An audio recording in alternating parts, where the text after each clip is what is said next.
नमस्कार आप सभी को। आप देख रहे हैं लॉ ऑफ इंटेक्स चैनल। आज हम एक इम्पॉर्टेंट अपडेट को जानेंगे।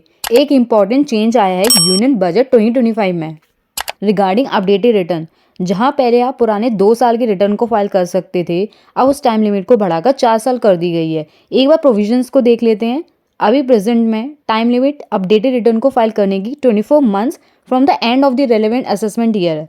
अब इस टाइम लिमिट को बढ़ाकर 48 months from end of the relevant assessment year कर दी गई है। जिसका मतलब है जहां पहले 2 साल थी टाइम लिमिट अपडेटेड रिटर्न को फाइल करने की, अब उसे 4 साल कर दी गई है। अपडेटेड रिटर्न गवर्नमेंट इसलिए लेके आई थी फॉर रेवेन्यू जनरेशन। जब उन्होंने देखा बहुत से टैक्स पेयर्स इसका बेनिफिट लेके अपने रिटर्न की कंप्लाइंस को पूरा कर रहे हैं, तो उन्होंने इस टाइम लिमिट को एक्सटेंड कर दी। इससे क्या होगा कि अब आप पुराने 4 साल के रिटर्न को फाइल कर पाएंगे। जिनको अपडेटेड रिटर्न के बारे में नहीं पता उन्हें मैं बता दूं कि रिटर्न फाइल करने की एक टाइम लिमिट होती है 31 जुलाई, या फिर बिलेटेड रिटर्न फाइल करने की डेट होती है 31 दिसंबर। ये मैंने ओरिजिनल रिटर्न फाइल करने की डेट बताई है जिन पे ऑडिट एप्लीकेबल नहीं होता।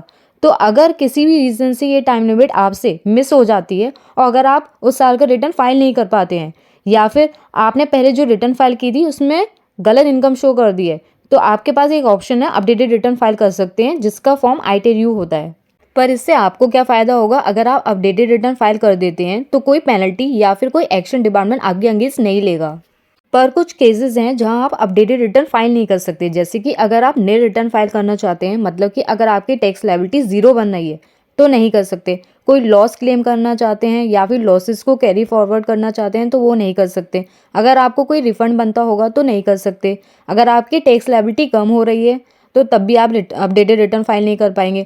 अगर कोई सर्वे या सर्च आपके अगेंस्ट इनिशिएट हो गई है तो नहीं कर सकते। या फिर असेसमेंट, रीअसेसमेंट, रिवीजन, रिकम्पिटेशन अगर पेंडिंग है या कंप्लीट हो गई है तो नहीं कर सकते।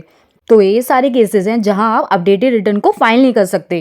अपडेटेड रिटर्न को फाइल करते हैं तो आपको एडिशनल टैक्सेस भी पे करने होंगे। एक बार देख लेते हैं कितना एडिशनल टैक्स पे करना होगा। अगर आप पिछले 1 साल का रिटर्न फाइल करते हैं तो उस पर एडिशनल टैक्स 25% तक देना होगा अलॉन्ग विद इंटरेस्ट। अगर पिछले 2 साल के रिटर्न फाइल करते हैं तो 50% एडिशनल टैक्स पे करना होगा। अब बजट 2025 में टाइम लिमिट को एक्सटेंड करने के बाद अगर आप पिछले 3 साल के रिटर्न फाइल करते हैं तो 60% एडिशनल टैक्स पे करना होगा और 4 साल के बाद ये एडिशनल टैक्स 70% तक देना होगा।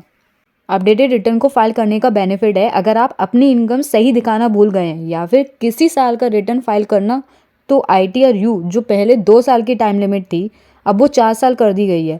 आप एडिशनल टैक्स पे करिए और अलॉन्ग विद इंटरेस्ट, उसके बाद आपको एक रिलीफ मिल जाएगा कि कोई पेनल्टी या एक्शन लिया जाता आपके अगेंस्ट रिटर्न ना फाइल करने का। ऐसी सिचुएशन से बच जाएंगे।